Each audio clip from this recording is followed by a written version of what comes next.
કાળઝાળ ગરમીથી રાહત મેળવવા માટે તરબૂચ લોકોની પસંદ છે, ત્યારે નવસારીના એન્ધલમાં ખેડૂતો તાઇવાનના થતા તરબૂચને નવસારીમાં ઉગાડી આવકમાં વધારો કર્યો છે। 7 વર્ષ અગાઉ સુનિલભાઈના ઇનોવેટિવ ફાર્મિંગની લગનને પગલે તેમણે તાઇવાનમાં થતા તરબૂચની જાત પોતાના ફાર્મમાં ઉગાડવાનો પ્રયાસ કર્યો।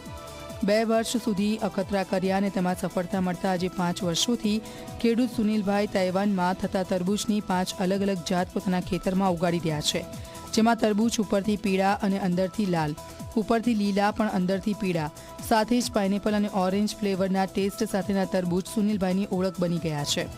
ખેડૂત સુનિલભાઈના તરબૂચ હાથોહાથ વેચવાનું કારણ ફાર્મ પિકનિક કોન્સેપ્ટ પણ છે।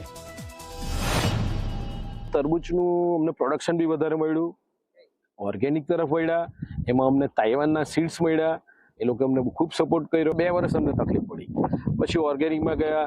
લોકો ફાર્મ છે એટલે ફેમિલીની સાથે આવે છે, જાતે તોડે છે, ખાય છે, એમનો ટેસ્ટ અહીંયાનો અલગ તરબૂચ લેવાનો અને ખાવાનો અને ખેતરમાં ફરવાનો અલગ જ એક્સપિરિયન્સ છે। અહીંયા અમે ખેતરમાં ફરીએ પણ છે, ત્યાં લાઈવ તરબૂચ તોડીએ પણ છે અને એમ એટલી છોકરાઓને બી એટલી મજા આવે છે।